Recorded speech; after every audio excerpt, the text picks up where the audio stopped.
Okay, let's dive right in. Today we're unpacking a really influential book, Yeah, it's definitely made waves. Atomic Habits, Tiny Changes, Remarkable Results by James Clear. That's the one. We're working from excerpts today, and the mission really is to get into this core idea, how these tiny, seemingly small changes can actually lead to huge results. And not just can, but maybe are the best way. It's about the science of how habits actually form and how you can shape them So, deliberately. exactly. Tailored for you, the listener, who wants to go a bit deeper. And what's really powerful is that Clear's ideas aren't just like academic.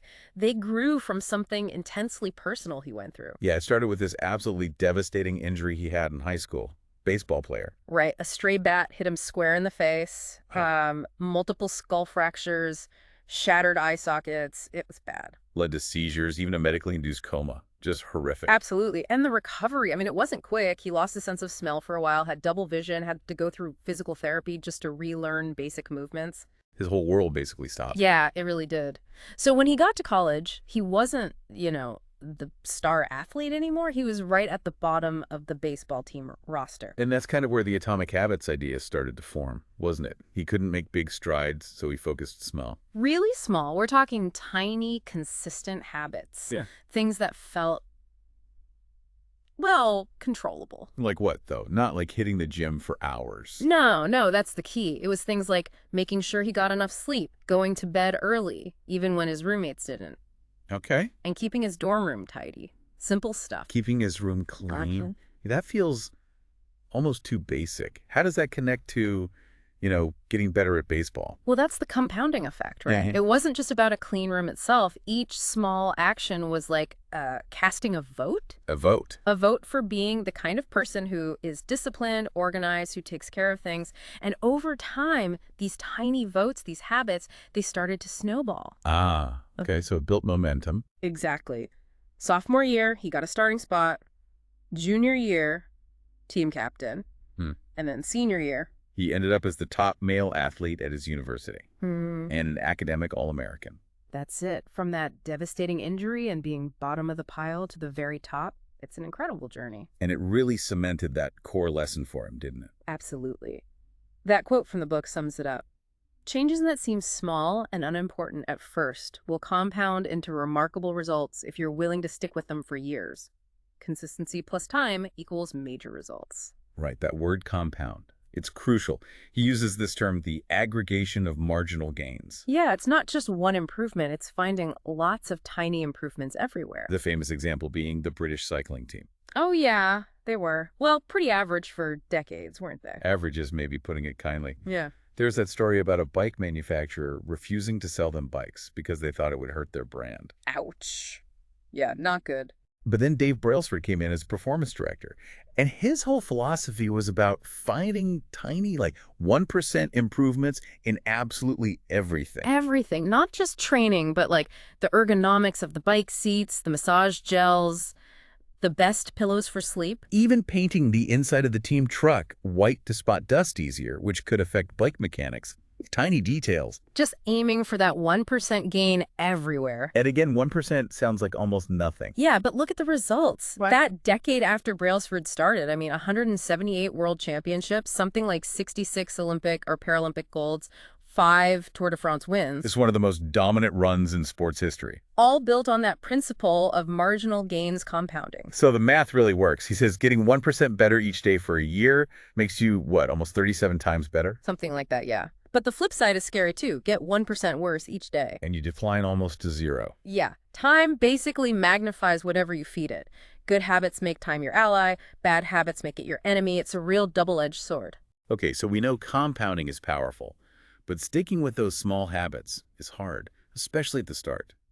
Which brings us to the plateau of latent potential. Ah, yes. That feeling.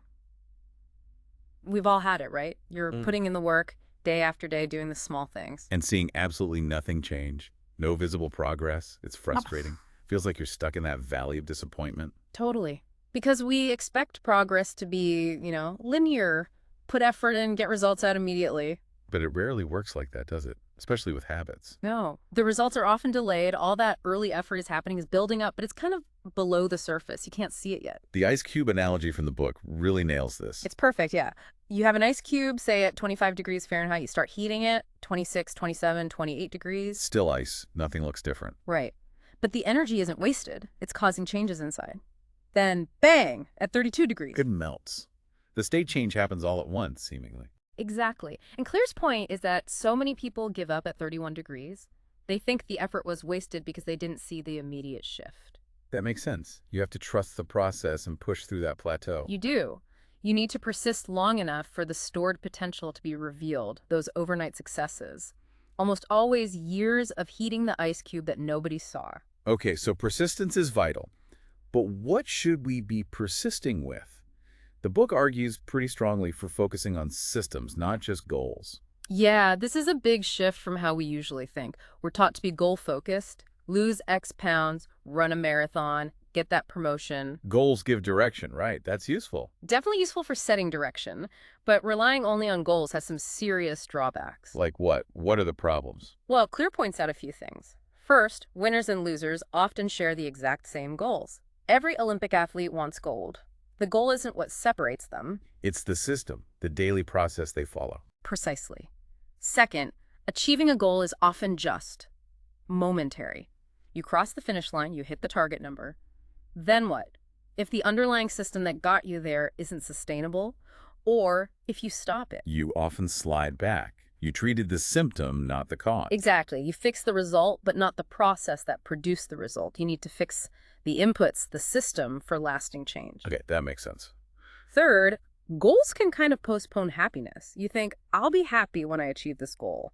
But a systems-first approach lets you find satisfaction in the process itself. If your system is running, you're succeeding now. Right, you're not delaying satisfaction until some future endpoint. Yeah. And finally, goals can actually work against long-term progress. Think about someone training for a marathon. What often happens the week after the race? They stop running. Yeah. The goal's achieved, so the system stops. The yo-yo effect. Exactly. So the core idea becomes, you do not rise to the level of your goals, you fall to the level of your systems. Focus on building a good process, and the results will generally take care of themselves. That's the idea. And building that process connects to what Clear calls the 3 layers of behavior change. Right. There's outcome, process, and identity. Yep. Outcome is what you get losing weight, publishing a book. Process is what you do going to the gym, writing every day. But the deepest layer is identity, what you believe about yourself, who you are. And most people start trying to change at the outcome level. I want this result. Which is sort of backwards, according to Clear. The most effective way to change your habits is to focus on changing your identity, on who you wish to become. So instead of I want to lose weight, it's more like I want to become a healthy person. Exactly. Or instead of I want to write a book, it's I want to be a writer. You focus on the identity first. He uses that example of Brian Clark stopping biting his nails. Yeah, he'd stopped before with willpower, but it didn't stick. Then he did something different. He got a manicure.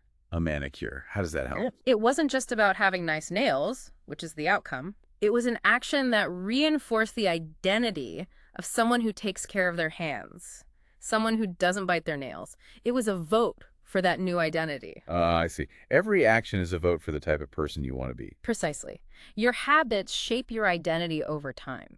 So start with who you want to be, then build habits that reinforce that identity. Okay, so identity first, then systems, then outcomes follow. How do we actually build those habits? He breaks it down into that 4-step loop. Right. The fundamental habit loop, cue, craving, response, reward.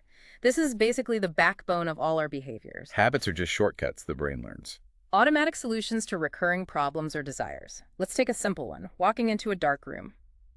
Okay. The darkness is the cue, it triggers your brain. Then comes the craving. It's not that you crave flipping a switch. You crave being able to see the change in state. Exactly. The response is the action. You flip the light switch, Yeah. and the reward. The room lights up, you can see. Craving satisfied. And your brain learns. Dark room, cue, want to see craving, flip switch response, light, reward. It locks that pattern in. And for established habits, that happens almost instantly, unconsciously. Totally. So the key to changing habits is to consciously manipulate those 4 stages, which leads to his 4 laws of behavior change. Let's maybe focus on the first and third for now. Make it obvious and make it easy. Okay. Law 1, make it obvious, That targets the cue stage. Right. Because when habits are automatic, the cues often become invisible. You need to bring awareness to them, especially for the habits you want to build. Like that pointing and calling technique used on Japanese railways, Yeah. making the unconscious conscious. Exactly. For our own habits, a huge tool is environment design. You literally shape your surroundings to make good cues unavoidable. So if you want to take vitamins, put the bottle right next to your toothbrush or coffee maker, something you already see and use every day. Perfect example. Want to practice guitar? Don't hide it in the case in the closet. Put it on a stand where you'll constantly see it. Make the cue unmissable. Reducing the friction to starting. And he also mentions linking habits to specific contexts. Yeah, the one space, one use idea. Try not to work on the couch where you relax or scroll social media in bed. Strong context cues strengthen the habit. Use your desk only for work, your bed only for sleep. Makes the cue clearer. Okay, so making the cue obvious leads into Law 3. Make it easy. This targets the response stage. Our brains are wired for efficiency, right? We prefer the path of least resistance. So the easier a habit is to do, the more likely we are to actually do it. This feels crucial for those days when motivation is low. If it's easy, you might still do it. Absolutely. Reduce the friction for good habits. Two great tactics here. First, habit stacking. That's linking a new habit to one you already do reliably. Yep. The simple formula is, after current habit, I will new habit. So after I brush my teeth, I will floss one tooth. Or after I finish my lunch, I will put my plate straight in the dishwasher. Your existing habit acts as the trigger of the cue for the new one. It piggybacks on the momentum. Exactly. The other big one is the 2-minute rule. This one always sounds a bit strange at first. Make any new habit take less than 2 minutes. Right. The goal here isn't the 2 minutes itself. The goal is to master the habit of showing up. Consistency first. Just starting. Yeah. Even if it feels trivial. Yes. Scale it down. Want to become a runner. The habit for the first week might just be put on running shoes. That takes less than 2 minutes. Want to read more? Read 1 page. Want to meditate? Meditate for 1 minute. Standardize before you optimize, as he says. Exactly. Make showing up the automatic part. Build the identity of someone who puts on their running shoes every day. Once that's ingrained, then you can worry about running longer. You can't improve a habit that doesn't exist. That reframing mastering showing up feels much less daunting. It lowers the barrier dramatically. Now, quickly, the other laws are important too.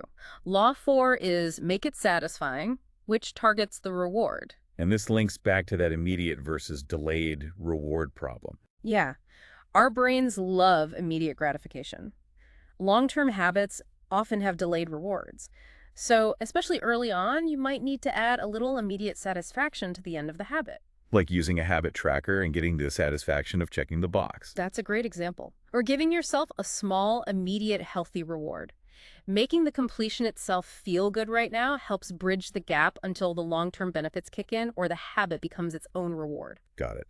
And finally, there's the idea of reflection and review. Crucial for long-term success. Habits can become mindless, which is good for efficiency, but you need to periodically check. Are these systems still working? Are they still aligned with who I want to be? Like top athletes constantly reviewing their performance data. Exactly. It prevents complacency and allows for course correction. It keeps the system effective over time. So wrapping this up, the core message from Atomic Habits is really about the incredible power hidden in those tiny everyday choices. Yeah, those atomic habits, they're the building blocks. It's not about massive, heroic efforts usually. It's about small, consistent actions built into effective systems, all driving towards the identity you want to embody. Focusing on getting 1% better consistently, understanding how habits work, and making them obvious, easy, and satisfying. That's the heart of it. So, a final thought for you listening. What's one tiny habit, something taking less than 2 minutes that you could start today? How could you make its cue just a little more obvious in your environment? And maybe think about this. What kind of person does that tiny action, repeated over time, vote for you to become? That single vote might feel insignificant now, but compound enough of them, and they really do define your future. Absolutely. Thank you for joining us for this deep dive into Atomic Habits.